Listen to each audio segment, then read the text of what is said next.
The octagon is empty. The final bell has rung, and the lights are dimming on another historic night of combat. But while the physical battle is over, the conversation is just beginning. From the championship shifts to the rising contenders, we now dissect every blow, every finish, and every major headline that came out of tonight's event.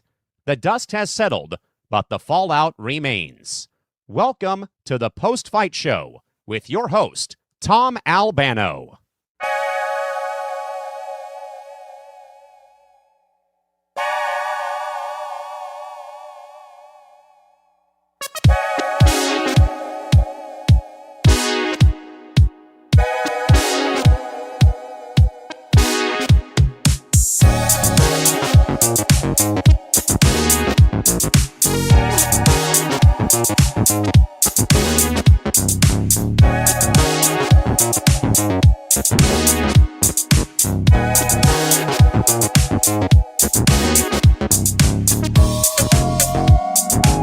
Well, I know that this is a little later than we had initially planned, but yeah, that's kind of happened during that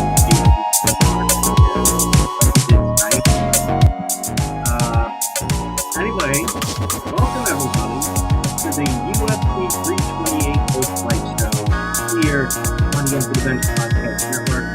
I am your host, Tom Albano.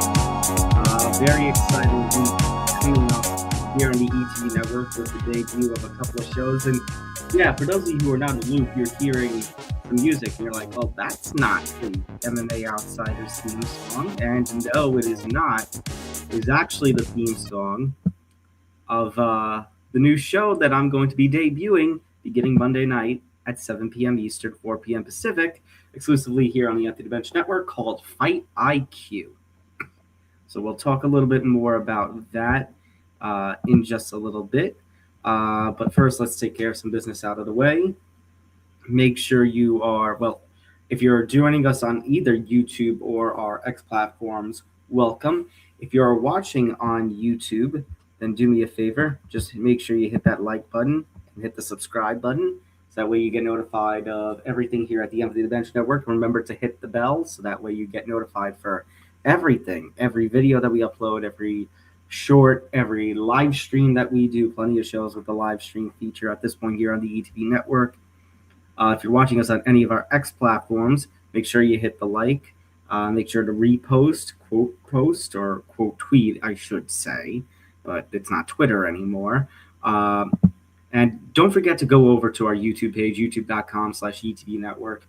You know, we're trying to get up our watch hours so that way we can get one step closer to growing the network to the place where we want it to be.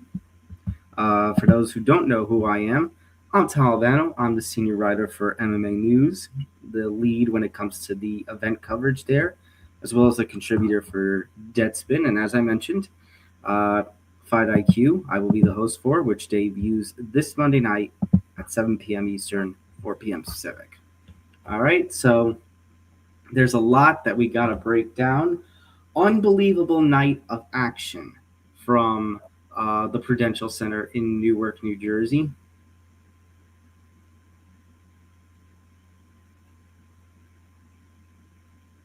And absolutely fun card.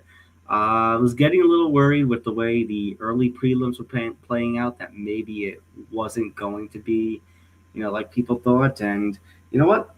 This was a fun card, but even the main and co-main events beat my expectations for them. Main event by a long shot beat my expectation for it. Really, really fun night of action at the Prudential Center.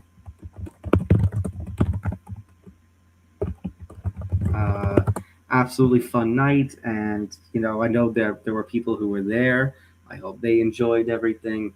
Trying to keep an eye out for any potential breaking news that UFC CEO and President Dana White might say at the post-fight press conference, but so far nothing as of yet. And while I'm looking at that, let's just go right into the action here. Shout out to all of you who are reposting the stream, and oh my goodness, approaching 500 viewers already. But you know what? That's what we get for an unbelievable night of action, and it just all culminates with this. You know, I'm gonna eat a lot of crow. I said Sean Strickland didn't have a chance in hell. I said that the fight was going to be just like Khamzat Chimaev's defense again. Khamzat Chimaev winning the middleweight championship from Dricus du Plessis at UFC 319. I thought it was going to be that kind of one-sided thing, but no. Instead, this guy right here has done it again. And I just saw a stat from ESPN. He is the first fighter, and this is judging from the statistics that go back to 2008. Sean Strickland is the first fighter in that time span in UFC history, the last 18 years, to win a UFC championship twice while being a 3-1 underdog. Yes, Christy, 500. Actually, 522, 525. Yeah, where it's and I thought things were crazy when we were doing night one of the NFL draft. But nevertheless, here we are. So shout out to Sean Strickland, the new UFC middleweight champion. He somehow did it again. You know, you think back to UFC 293. Israel Adesanya makes that title defense in Australia against Sean Strickland. It's made in a haste. It's made because the UFC needs a main event for an Australian pay-per-view event. And they really needed something. And they thought, okay, let's give Adesanya this title defense against Strickland, and hopefully everything will be fine. And then Sean Strickland ended up, pulling off surprises. And you could see some parallels between what Sean Strickland did in that fight against Israel Adesanya back in 2023 and what happened tonight here in 2026. But you know what? Things look like it was going to be like how Chimaev DDP went, because Chimaev scored a takedown in that first minute. He didn't let up. He threatened a choke late in the first round. If you judged everything based on how that first round went, after the 5 minutes, a lot of people had to be thinking, okay, it's going to be like this, where either Chimaev is going to manage to somehow score a submission in, let's say, the third round, perhaps, or that Chimaev was going to just replay the DDP fight, like I mentioned, 25 minutes of backpacking and domination on the ground and positioning, control. But no, because then Strickland adjusted. And I got to give credit to Strickland for this, because he knew once he was taken down, it was held there on the ground, dominated for the first 5 minutes of the fight, he needed to bring the pressure, and he needed to bring it quickly. So what did he do? He started to strike. And he knew to be ready for those takedowns. He must have been doing a lot of preparation at Extreme Couture for the takedown attempts, because when Chimaev went for those takedown attempts, he didn't get it. And I'm still puzzled by what the hell happened at the end, towards the end of the second round. That second takedown attempt in round 2 by Chimaev, and he just sort of, it got stopped, and then he just sort of fell backwards. I really don't know if I missed if Strickland had hit him with something. I missed if, it was such an unsuccessful takedown attempt that he kind of fell over or was out of energy. He was already starting to tire. And it did look like, late in the second round, early in the third round, that Chimaev really was starting to tire pretty quickly. And credit to Strickland, he saw that, he jumped on it. But round 2 was given to Chimaev, which I thought was pretty damn interesting. And now that I think about it, actually, I want to go. I got to see maybe Jedi Goodman.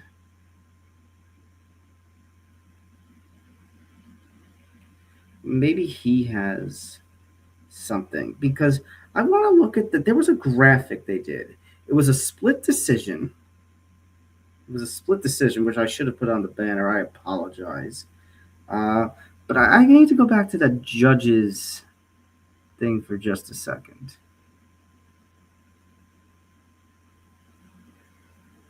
Okay, no, I was looking at it weird. Okay, no, I was right. I wanted to make sure I needed to double check who won the rounds. And yeah, everybody gave Chimaev round one, everybody gave Strickland round two. And then here's what's interesting. Chimaev didn't go for any takedowns in round three. And the commentary team noted that was the first time that had happened. I mentioned 2023. Well, in 2023, Khamzat Chimaev had a bout with Gilbert Burns at welterweight. And during, I think they said the third round, I think it was the third round, Chimaev didn't go for any takedowns there, instead electing to trade. And that's what happened here. Sean Strickland won round two thanks to his striking. I'm not a fan of split decisions either, but the reality is, Christy, with this fight, you could make a case against either guy that they could have done more to prevent a split decision from going against them. And this is what I wanted to mention here. And I want to give a shout out to Drake Riggs of Uncrowned, my old colleague from the fan-sided days, because he mentioned, did Chimaev, round two, as I said, Strickland ended up winning that round thanks to his striking, thanks to the fact that he was stuffing the takedowns.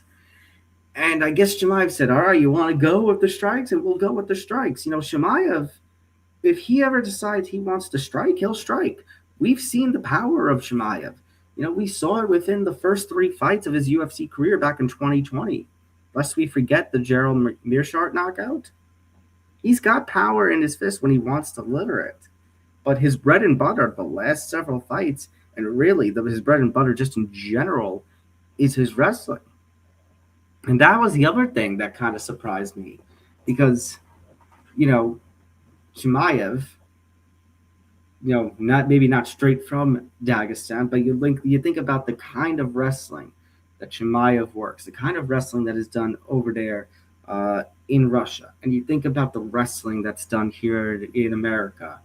It goes back to what Khabib Nurmagomedov has said. That kind of wrestling versus American wrestling, the American wrestling is going to lose. But in this case, it did not lose.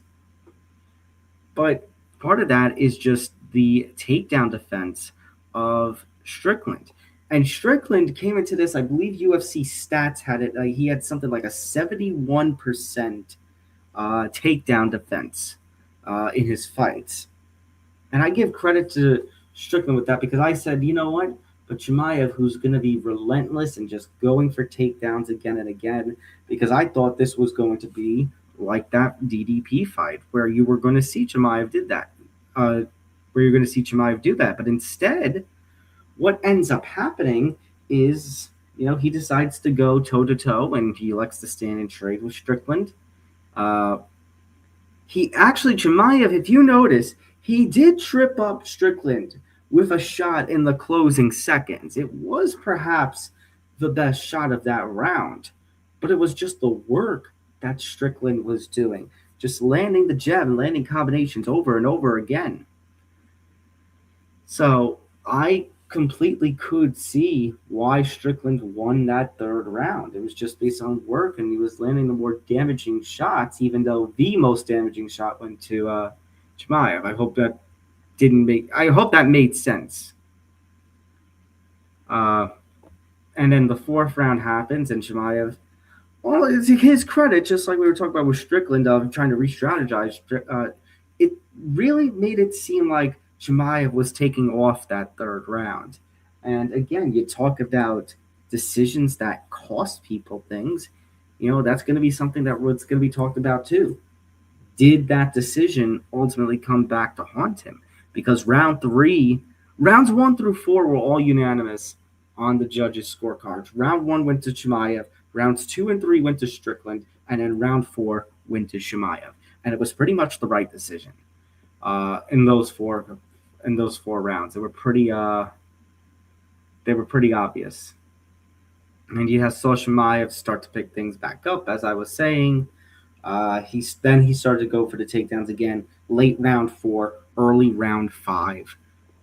Chimaev's work ended up, if you gave round 3 to Strickland because of his work, you probably could give Chimaev round 4 based on the work there. So it all came down to round 5. And here's where, like I was saying to Christy about, why you could hold things against the fighters in this fight. Because if Strickland had lost this split decision, it would have come down to the advancing. That was the other noticeable stat that I had according to these to the UFC stats. In the advancing, Khamzat Chimaev 42 or 43%. It was 43% advancing. A lot of forward pressure, and especially in that 5th round. And that Sean Strickland 6% advancing. In other words, he wasn't on the front foot a lot, especially in that 5th round. It was really noticeable. He was landing the jabs, but he was backing up as he was doing so. And sometimes, especially in a close fight like that, judges might take that into consideration. Under the traditional unified rules, which, by the way, I found was really unique, that New Jersey, which was a place, the Athletic Control Board helped to set up the unified rules of mixed martial arts when the UFC was struggling late 90s heading into the 21st century. I found that really interesting that they were using the old rule set tonight for some reason. I don't know if I can say robbery. If you were to ask me,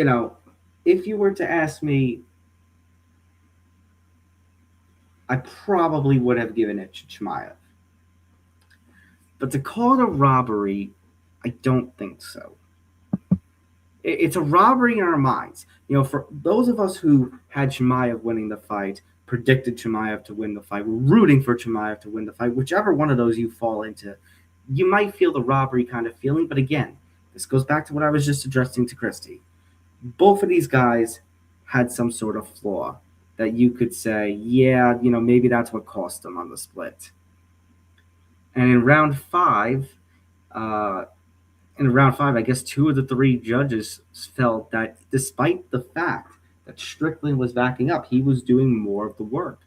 Chimaev was on the front foot. He landed a pair of takedowns, but he didn't really do too much of the takedowns. And it goes back to the unified rules. Striking and grappling, the effectiveness of it, that comes first.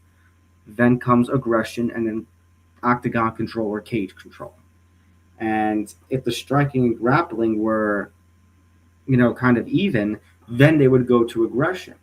I guess the 2 judges who gave the fight to Strickland and gave round 5 to Strickland, I guess they felt that the striking that Strickland was doing outweighed the grappling from Khamzat Chimaev, the takedown attempts, the takedowns in round 5 that he did land. That's ultimately what it comes down to at that point. That's just judges scoring. And, judges aren't always the best. Lord knows that. But that's ultimately how things went. That's how the cookie crumbles, ladies and gentlemen. So, Sean Strickland, the new UFC middleweight champion. And that brings up now a lot of questions as to what happens next. Dricus du Plessis did not get a rematch with Chimaev because of the fact that he was dominated, completely dominated. It was very, as much as people from the ETV network might know, that from the 2023 and 2024 days, how I have ridden on the Dricus du Plessis hype train since maybe 2016. That, it was deserved that he didn't get a rematch because of the way that he had the domination. Having said that, Dricus du Plessis has beaten Strickland twice.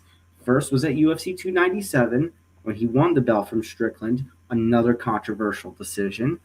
And then UFC 312 wasn't a great fight, but at the same time, it was a dominating display by DDP. So, begs the question. DDP hasn't fought since losing to Chimaev. Is Chimaev going to want the rematch? If Chimaev, somebody had just commented that the way that Chimaev was leaving the cage, and shout out to the 2 of them for the hugging and everything. kind of had a feeling that was going to happen. Some of us had a feeling that was going to happen where I am. And the two of them, once you saw them fist bump right at the start of the main event, it's like, okay, hopefully, it's one thing that it's just all for show. It's another thing if they just did that all for show and then they just put up an absolute stinker. And fortunately, the grinning that they were doing, that they were ready to go, and yep, that's pretty much what happened. So, shout out Sean Strickland. The man did it again. What can I say? Unbelievable. You gotta give him his props. And now begs the question: what's going to happen? Is this guy going to get a rematch? I mean, that was the first loss of his professional MMA career. Was a split decision. A rematch would be well deserved. Do they go with Dricus du Plessis? What I was saying is that somebody on Twitter, one of the media people on Twitter, I think, or was it one of the fighters? Somebody said that the way Chimaev was leaving, the body language was that of somebody we may not see for a while.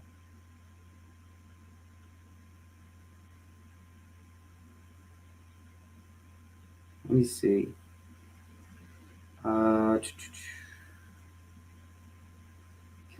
Can't find the tweet, and I don't want to waste time trying to find the tweet. All right, so there's that.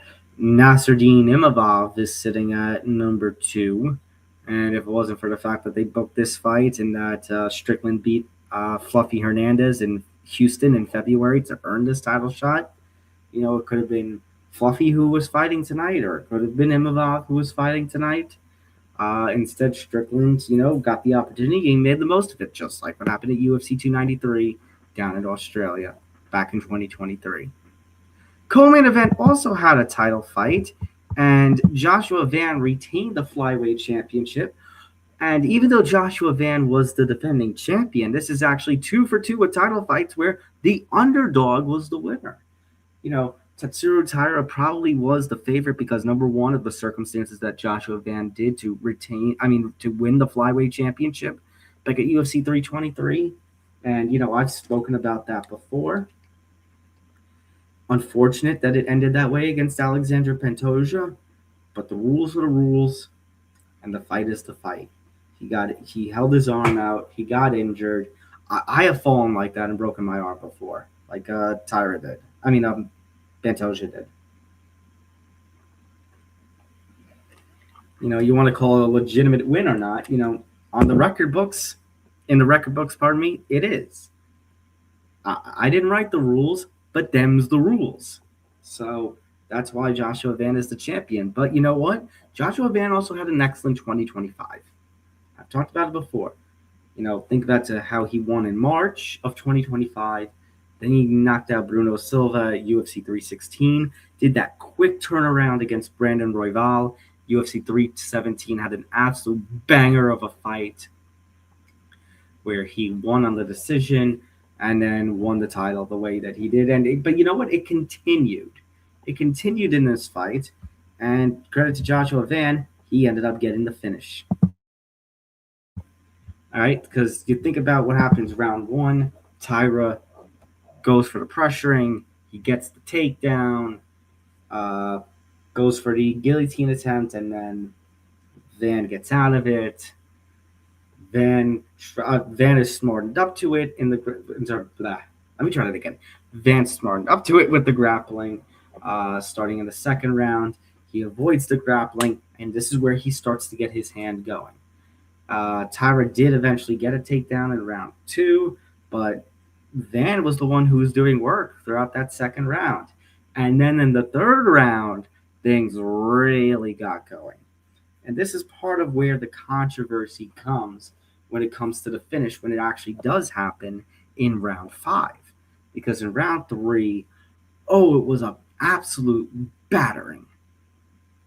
Poor Taira's face just got red. It got bloodied. And it was because Van just really, really started to pick things up. He busted him open. Van actually ended up grounding Taira and taking him down, landing ground and pound, multiple submission attempts. Taira got a takedown towards the end of the round, but he was getting battered and bruised. I thought the referee was going to step in. I thought the fight was going to get stopped in round 3. We're at 700 viewers, by the way. Dear God. I need to send a message here to Mr. Morgeson. Because this is unbelievable. Might actually be UFC, probably ETB history.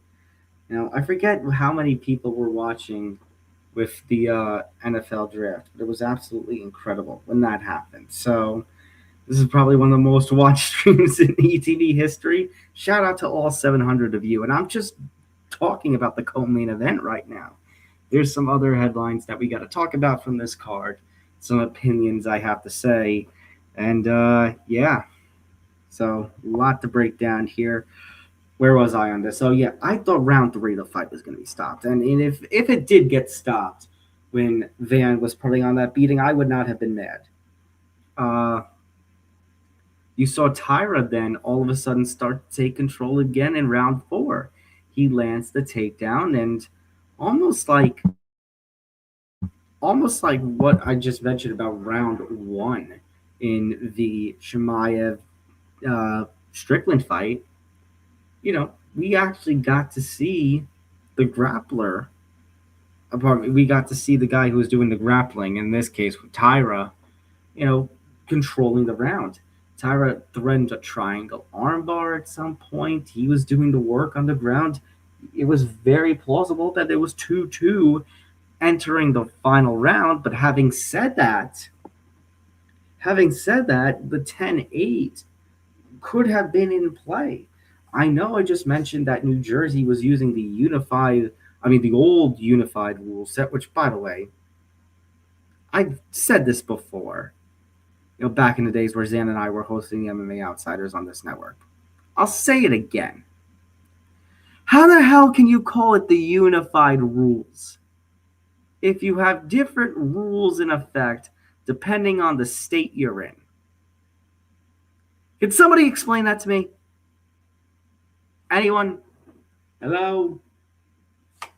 Bueller? It makes no sense. The unified rules set, and it's been this way since, 2017?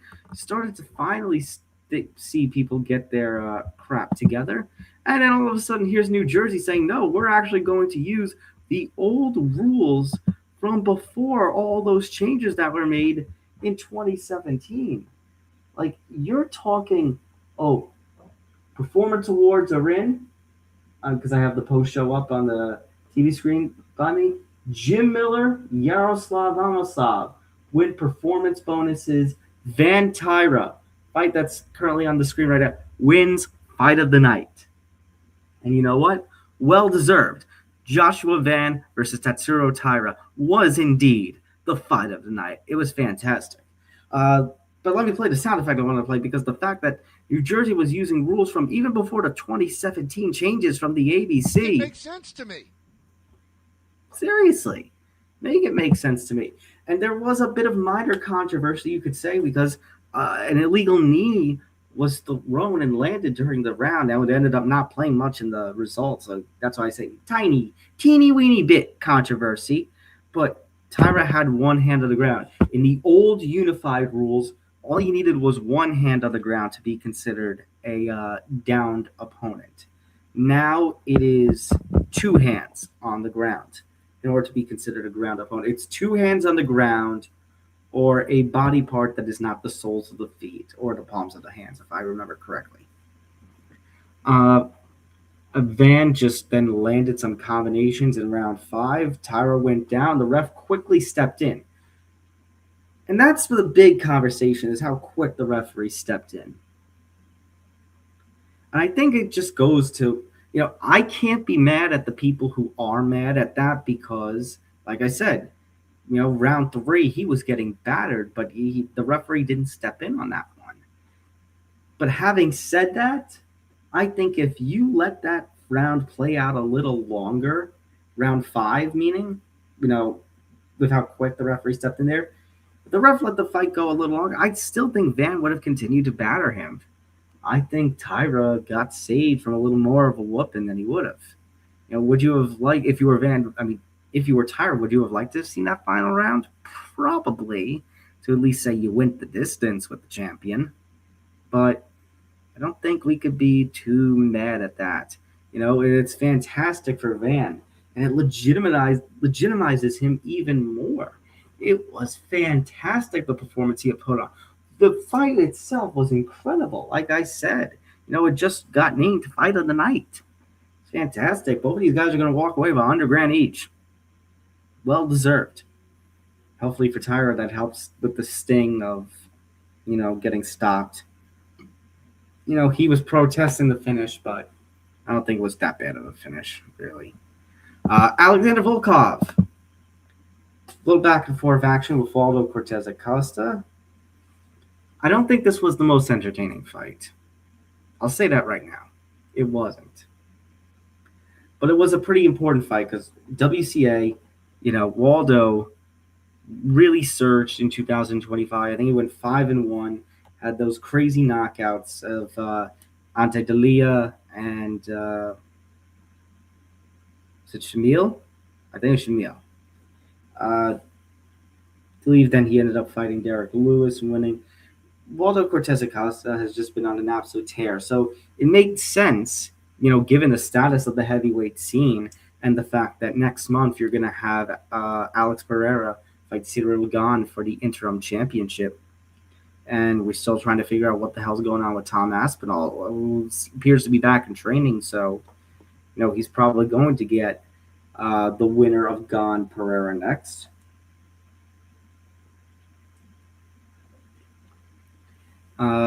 So with that, you got Volkov, who some feel should have had a title shot already. Volkov ended up beating Jailton Almeida at UFC 321, the same card where Aspinall suffered that, devastating eye poke when he was fighting Gane. And then you got Waldo Cortes-Acosta, who, like I said, in 2025, he was one of the top fighters. Volkov, great starts around one using leg kicks. Cortes-Acosta tried to get some of his power going, but, it was just this. When you're taking on somebody like Volkov, I mean, the size of that man. WCA has got the power to him, but Volkov has the size, and that size troubles some people. For somebody like a Tom Aspinall, might not. For somebody who's just rising up to the heavyweight ranks, like a Waldo or like a Jailton Almeida, it's going to be troubling, especially when you're fighting somebody who's on, there's very few people who have the kind of size like Alexander Volkov does. So you saw the power from Cortes-Acosta, but the volume from Alexander Volkov in that first round. Volkov then added on with some damage in the second. Right hand, leg kick. He got a couple of good reactions out of Waldo. And then Waldo tried the pressure in the third, tried to get something going. Ultimately, he just couldn't get the job done. Having said that, it wasn't the most entertaining battle, like I said. And it really plays into the take I had, a while ago. I was begging to see Alex Pereira move up to heavyweight. And honestly, next month, I don't want to sound in any way disrespectful to Cyril Gane, but next month, it's must win for Alex Pereira for the sake of the UFC and its heavyweight division.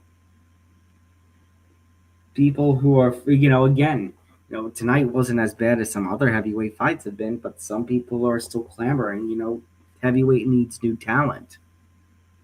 And you wonder if Cortes-Acosta had won tonight, maybe that could have been an answer to it. Maybe not if it still was going to a decision like it did. Because when heavyweights happen, you talk about the glamour of the heavyweight division, people want to see the knockout. But as I was saying, Alex Pereira, if you're the UFC, you might have to hope for Alex Pereira to win. You might have to.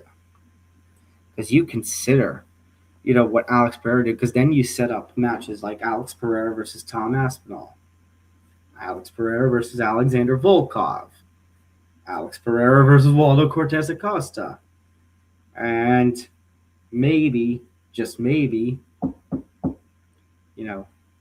knock on wood, he ever somehow gets his what together, and Dana White actually is open to the idea. Maybe Alex Pereira versus the long-awaited Alex Pereira versus John Jones. Who am I kidding?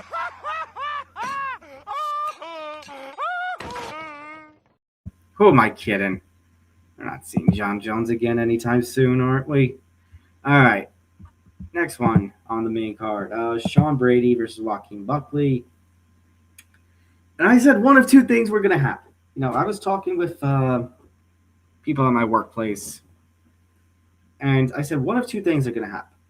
Number one, Sean Brady is just going to ground Joaquin Buckley and just work him over on the ground, use his wrestling to his advantage. Or Joaquin Buckley's going to use his power and get an early finish. I think I even wrote that in my UFC 328 preview piece for MMA News a few days ago. And ultimately, the first one was how it played out. I thought it was going to go to the first one as well. It was back and forth, and then I said, it's probably going to play out like the first method, where Brady, just takes him down and just has his way with him. And ultimately, that's what happened here. So, and it just was an absolute domination for somebody like Sean Brady. And, everybody has, or quite a few people have mentioned, he needed a big rebound after losing to Michael Morales in the way he did. Michael Morales is not a bad loss, don't get me wrong. But for the kind of performance that he needed, even though the fight went 15 minutes, even though Sean Brady didn't get a finish in this fight, just a pure domination. The pure domination from him was fantastic. He scored. All right, here are some of the numbers. Actually, you know what? I was just looking at some of the numbers from my article. I want to go to UFC stats for a second. Let me bring up the numbers from this fight. Sean Brady, was successful on 4 out of his 10 takedown attempts. Controlled 12 minutes, 9 seconds. 12 minutes and 9 seconds. So all except 2 minutes and 51 seconds of this fight saw Sean Brady on the ground, on top, dominating Buckley. Buckley's significant strike total in the entire fight, 5 for 31 versus the 77 out of 180 for Brady. Buckley, total strikes, significant and the less significant, 21 of 53. Sean Brady, 245 of 416. You seeing something here? Let's see, 77 significant strikes for Brady, we already said. On the ground, 71 out of 165 significant strikes. Landed by position. Significant strikes landed by position. 92% of the significant strikes was on the ground. All of Buckley's significant strikes, as few as they were on the feet. Yeah, Sean Brady, who has some of the best wrestling right now in the welterweight division, used it to his advantage in the way that he should. Did you hear those numbers? Did you hear those statistics? That's the kind of performance from somebody who says, damn right, I am a strong contender in my division, and I deserve a title shot. And credit to Sean Brady, maybe he's slowly making his way back to getting a deserved title opportunity. He's probably, if I remember correctly, this was a number 6 ranked versus a number 9 ranked or something like that. Either way, Brady, I think, is going to end up being, in a pretty damn good top five position where he is now going to be a fight away potentially from getting a title shot. And of course, the welterweight scene is going to be very interesting. I think Sean Brady has put himself in a pretty good position when you consider that you've got Islam Makhachev versus Ian Machado Gary. That supposedly, sorry for stumbling a little bit. It is 2 a.m. here. I am exhausted, and this stream has been going for 45 minutes at this point. As far as this fight goes, as I was saying, Sean Brady is in a pretty prime position when you consider that the rumor is what is targeted for UFC 330 in August in Philadelphia is Islam Makhachev making his first defense of the welterweight title and taking on Ian Machado Gary. If Makhachev beats Gary, and right now I think Makhachev beats Gary, then it's going to be interesting to see if Michael Morales gets the next title shot, because the reports were that Morales basically lost his title shot to Ian Gary, or if Sean Brady is going to sneak his way in. Are they going to run Brady versus Morales back to determine the number one contender? Are one of those two going to wait on the sidelines, and if Gary loses, you do Ian Gary versus either Sean Brady or Michael Morales for a potential title opportunity? There's a lot that could go into play with the welterweight scene. It's going to be very interesting to look at that. Main card opener, King Green, one-sided first round finish. There's not much to say about this. King Green, I love what he does. King, don't call me Bobby Green. The quote that I had from the tweets in the article that I wrote for MMA News for this site, one-way traffic. That's exactly what this was. One-way traffic. They were going to, trade a little bit early. Green was getting the upper hand. Green scored the takedown, and that was pretty much it. It was just Jeremy Stephens just was not ready for the power of King Green. So Green gets the win. He cuts that post-fight promo, which, by the way, he's probably really pissed off right now because he didn't get the post-fight bonus. Like I said, Jim Miller and Yaroslav Amosov got the performance bonuses. We'll talk about those in the prelim segment in just a little bit. But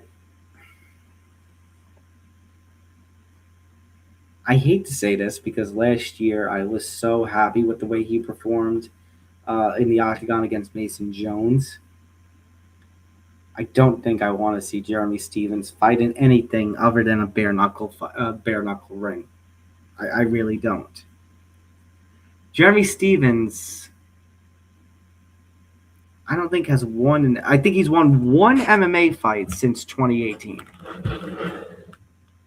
Let me just quickly put into my machine to double check. Let's go to the factualness fact checker. I try to act like a journalist right here, at least. Yeah, his split decision win. It wasn't even a unanimous decision. It was a split decision over Miles Price in June of 2022 in PFL. That was the last time that Jeremy Stephens has won a fight, and it was the only time he has won a fight since July of 2018.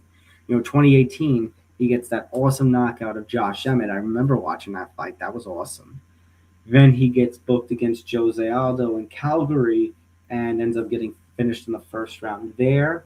And from there, just consistent losses. That win over Miles Price was the first time that he had won since the Josh Emmett win. And he just went Jose Aldo, Zabit. I miss Zabit, man. Zabit Magomed Sharapov. What a guy. It's just unfortunate he's not fighting anymore because he looked to be the next big thing. Then the whole thing with Yair Rodriguez, Stephens was left unable to continue because of the eye poke and the whole mess in the aftermath that went down in Mexico City that night in September of 2019. They run it back the next month at Boston. Ends up being a fight of the night, but he still loses to Yair Rodriguez. He misses weight for the Calvin Kattar fight, gets knocked out. He goes back up to lightweight and gets submitted by Mateusz Gamrot. Gets released from the UFC, goes to the PFL, and in that 2022 season, he, other than the win over Miles Price, he also loses to Clay Collard, and he loses to Natan Schultz. Has the fight with Mason Jones. That's what I mentioned before. So that fight with Mason Jones that took place at UFC Des Moines last year was the first time that he had fought in professional mixed martial arts since the fight with Natan Schultz in 2022 in PFL. He's done decent for himself, needless to say, in bare knuckle. Now he's got 3 wins, beat Jimmy Rivera in 2023, beat Bobby Taylor in 2024, and fought twice in 2025, beating Eddie Alvarez, then losing to Mike Perry. But yeah, unless he's doing another fight in bare knuckle, I don't want to see Jeremy Stephens fight again. I love the man, but just there comes a point. There comes a point where you got to tip cap the life and say, thank you very much, adios amigos. And that's what has to happen here. Before we get into the prelim portion, let's talk about this. In the crowd, whole confrontation went down between Paulo Costa and Josh Hokett. Josh Hokett has been a thorn in people's sides. You know, credit to him, he earned the opportunity. I talked about it last month on the 327 post-fight show. He earned the opportunity because he and Curtis Blades went on a hell of a war at UFC 327 last month. And that got him the opportunity to compete on the White House card, the UFC Freedom 250, against Derek Lewis. But he riles people up. He really riled people up at the press conference for it the other day. Oh, this is interesting. Shout out to Nick Morrison, man here at the ETB Network, for handing me this. ESPN MMA just posted a video of Sean Strickland talking after his fight, saying he separated his shoulder while training with Alex Pereira for this fight. I hope that's not going to put him on the sidelines for too long. Ugh. Hopefully it's not. Hopefully that was just a bit of an overstatement. Actually, he sent me something else, so let me double check this. Oh, so some numbers for the numbers people. You know what? Since this is Fight IQ, we're going to go with some numbers here. Per the UFC, 7 million. The gross total revenue, the gate for tonight, $7,518,918. 17,783 sold out attendance for the Prudential Center in New Jersey. It is the highest grossing event in Prudential Center history. UFC now holds the number 1, 2, 5, and 6 highest grossing events in Prudential Center history. And you know what? This is a card worth celebrating for, and Christy from before can attest to this, some of that is just the pricing of tickets that, the UFC and, for Christy's case, the WWE have been experiencing under the TKO banner. Let's talk about the prelims. Let me give some shout-outs for prelim fighters. As I mentioned, the performance bonuses went to 2 guys from the prelims. Oh, hold on. We might have another bit of a... Okay, let's pause here. You know what? Since Nick has just sent me that, let me go to Aaron Bronstetter and his Twitter. Because Aaron Bronstetter is fantastic, that when Dana White is doing these post-fight conferences and he addresses the media, he writes all the notes for him. White says that King Green will get his own custom shorts in lieu of earning a bonus. He's getting the Bryce Mitchell treatment, baby. King Green deserves a ton of credit for facing Stevens despite a missing weight. And when they were determining the bonuses, they took into account quality of opponent. Like I said, unfortunately for Jeremy Stevens, not to say he's a bad fighter at all. He's a fantastic fighter, and, he deserves a lot of respect. But he's won one fight since July of 2018. At least in the world of MMA. White says that he had the main event scored even heading into the final round and scored round 5 for Strickland. So Dana agreed with with 2 of the judges. Interesting. Here's an interesting one. Dana White says that he thought Waldo Cortes-Acosta won the fight, but the matchmakers, his buddies, had it for Volkov. He says it all came down to the first round. And that's pretty fair. Like I said, Volkov had the power, but Waldo had the power, but Volkov was the one who had the volume, was pressuring. White on the UFC Freedom 250 press conference says that he doesn't want to see anyone get hurt as a result of 2 guys beefing that aren't going to fight each other like Hogan and Taburia. Makes sense. White says that the numbers tonight were monstrous, but Freedom 250 will blow it out of the water. He wished Ronda and Gina well and wished them both good luck ahead of their fight next week at MVP MMA. White says the UFC was not aware that Grant Dawson's wife had a miscarriage earlier this week. God damn it, he still fought. And he won. And he got a finish. Can't believe he finished Rebecca like that, by the way, submitting him in the last minute like he did. God damn, man. Crap.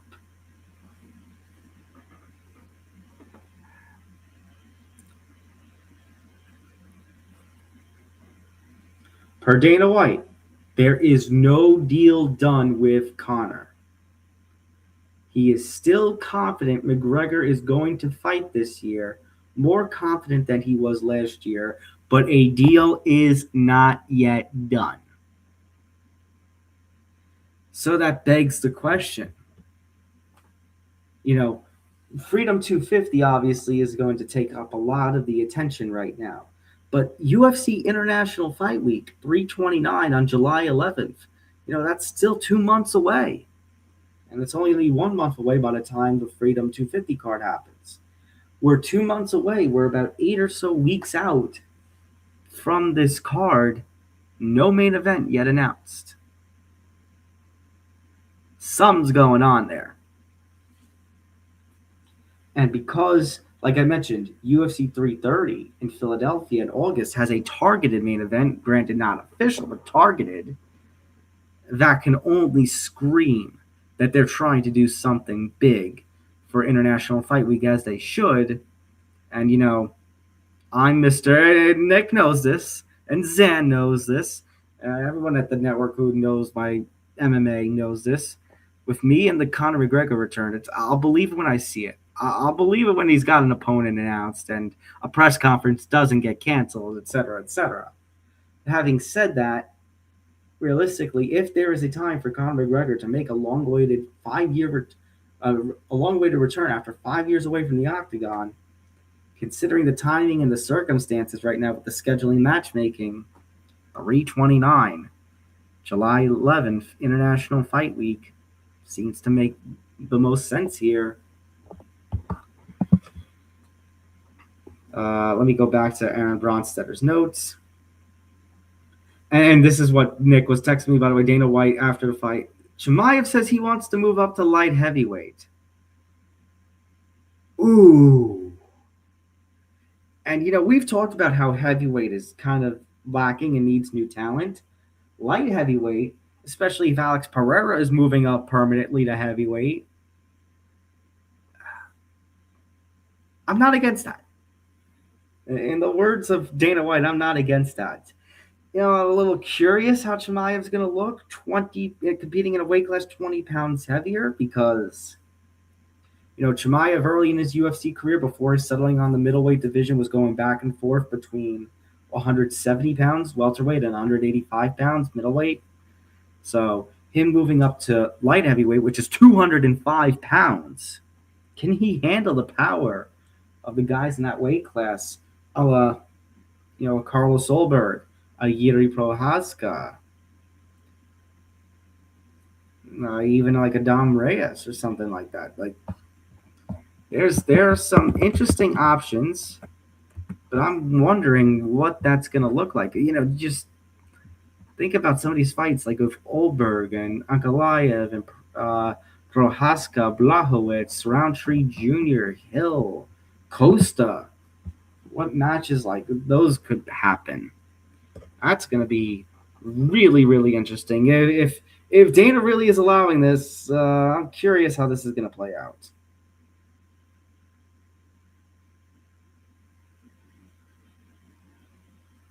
Apparently, Dana White did not anticipate anything happening with Hokit. He was focused on the Strickland Chimaev weigh-ins, which one understandable because of all the beef, staged or not, that was going on with that, but also, how did you not see something with Hokit coming? Come on, man.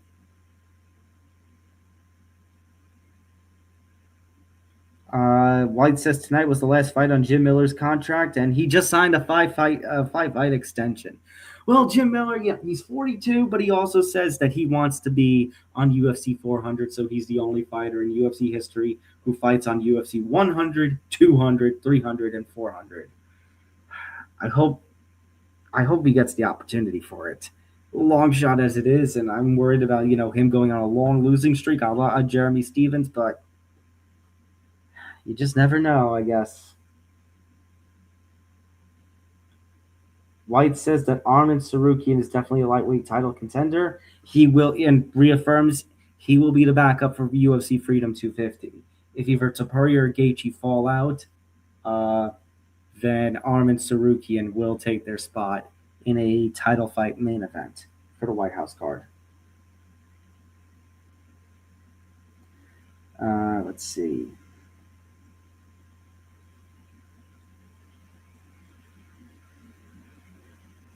White says that McGregor will do just fine with his new contract despite there being no pay-per-view points.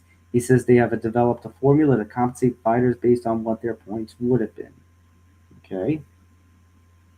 White says that the UFC holding event in Japan is on hold right now with Taira's loss, but he's excited to host another event in Japan in the future. And they haven't been to Japan since 2017, I think. So hopefully one of these days.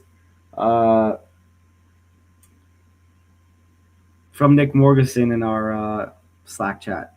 During the broadcast, they said Chimaev had problems with weight cutting, then getting back up. Could he really handle that type of weight?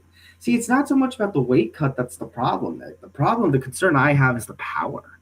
If you're doing that kind of weight cut, yeah, and weight cutting is, something that has to be done very, very carefully. And we've seen the consequences of people who don't do weight cuts properly and in the most healthy way. Part of MMA culture, unfortunately. It's a really dirty part of MMA culture. Having said that, you think about everything that's transpired with weight cutting. You think about Chimaev, getting really sick early in his UFC run and nearly wanting to retire because of it before any of this success got going. But when you go up against, 205, there are fighters then who would normally be heavyweights that are cutting to 205 and then getting all that weight back. So taking on somebody with the kind of power, imagine, Alex Pereira, the guy who was the champion before vacating the belt to go up to heavyweight. Imagine trying to handle that kind of power. I don't know if Chimaev could. I think there are some guys who are going to give him a little bit of a challenge with that. So I'm curious. I'm interested and curious. Little concerned, though. Going back to this, how do we not see that things with Hokit could happen?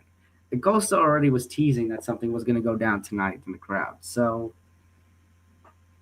for Josh Hokit, all I can say is just keep winning, especially when you've got a really weak heavyweight division like you've got. Just keep winning and keep drawing attention because, bad as some of it is, right now, the heavyweight needs some sort of boost. That's why I said Alex Pereira winning would be fantastic next month. Best of the UFC 328 prelims. Let's see. Who deserves shout-outs? Jim Miller, obviously. Just absolute domination of Jared Gordon. Even when Jared Gordon was going for the takedown, what did he do? He made Dustin Poirier proud, Jim Miller, and he jumped the gilly to get the submission. It's fantastic. Yaroslav Amosov, the former Bellator welterweight champion, now 2-0 in the UFC, submitted Neil Magny. Now he submits Joel Alvarez, and I think he looked better in this fight than he did against Magny. Slowly coming into his own. Hopefully he does, as he wishes, gets a ranked opponent next. We'll see. Ateba Gautier, the power man. I was getting concerned when once again he couldn't get the early finish, but you know what? I did say in my predictions for MMA News, I did say probably second round knockout, and he got that. He put Ozzy Diaz out.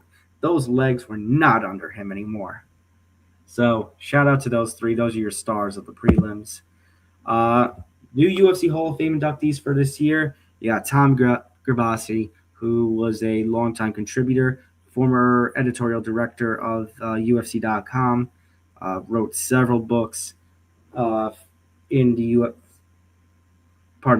several books having to deal with the UFC, released a book in September 2025 about some of the best boxers in the world. Unfortunately, in September 2025, Tom passed away, and so they're going to have a posthumous induction in the UFC Hall of Fame this year into the contributor wing for all that he did behind the scenes for the UFC. Actually started out in boxing. And shout out to Chris Weidman, of course. Chris Weidman, fantastic story. Was an All-American wrestler at Hofstra University. Ends up going to Ring of Combat, Lou Neglia's promotion in New Jersey for his first 4 MMA fights. Then goes to the UFC, goes on a nice little winning streak. His 10th professional MMA fight, he gets put up against Anderson Silva. One of the legends of this sport. Was a long time, he was a long time middleweight champion. He had held the belt since 2006 or so. And, he's a long shot, and Silva's not taking him seriously. And then second round, that July 6, 2013 night in Las Vegas, lands the combination, heard around the world. Anderson Silva goes down and out. Chris Weidman, the new UFC middleweight champion, wins the rematch with the very infamous Silva leg break. Ends up defending it against Lyoto Machida and Vitor Belfort. Loses to Luke Rockhold. Things aren't particularly the same. And then, of course, UFC 261, Weidman, like Silva did 8 years before, had his own, 7.5 years before, but at that point, has his own little Anderson Silva style moment. Breaks his leg against Uriah Hall. And takes him 2 years, but he finally does end up going back into the octagon a couple more times, gets one more win. So Chris Weidman also now a fantastic, host on the panel or panel member for the UFC pre-shows and post-fight shows. So congratulations to Chris Weidman from Long Island into the UFC Hall of Fame. All right. Thanks for joining me this evening, by the way, ladies and gentlemen. Thank you to the 760 plus of you who have tuned in tonight. Make sure to tune in Monday, May 11th, 7 p.m. Eastern, 4 p.m. Pacific, the premiere of Fight IQ. We will talk about UFC 328. We'll do another recap. We'll talk about the UFC card coming up this next week. And then, of course, we'll talk about MVP MMA, Ronda Rousey versus Gina Carano. It is going to be quite the night of fights. You've got for MVP MMA, just to run down some of the big fights for this, Ronda Rousey against Gina Carano. You've got Nate Diaz versus Mike Perry. Francis Ngannou returns to action against Philippe Lins. Junior Dos Santos is in action, the former UFC heavyweight champion, taking on Rob Despaigne. Unfortunately, Jason Jackson versus... Who was Jason Jackson originally supposed to face? Lorenz Larkin. That fight is off due to injury. And then I believe there was just another injury very recently.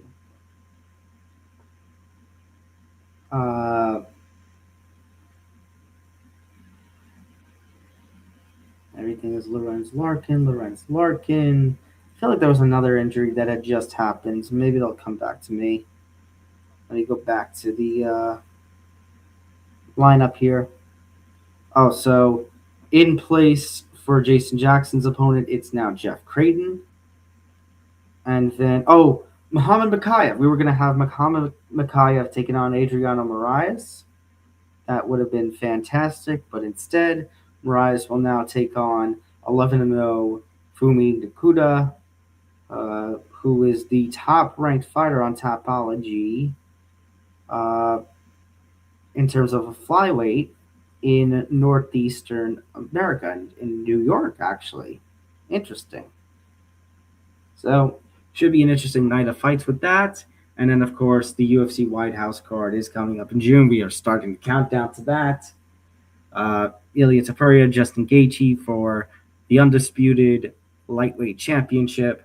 And as I mentioned before, Alex Pereira going to look to become the first to win championships in 3 UFC weight classes when he takes on Cyril Gane for the interim heavyweight championship. Plus Josh Hogan against Derek Lewis, Sean O'Malley taking on Ayman Zahabi, and so much more. All right, it is 2:30 in the morning. I am exhausted. Thank you all for tuning in. You 765 people, all you fantastic people. Thank you all so much. Make sure to tune into Fight IQ. Make sure to follow me on social media at Thomas J. Albano. Follow my work at MMA News and Deadspin and everything I do here at the ETB Network. So thank you all for tuning in. I'm Tom Albano. Peace out, everybody.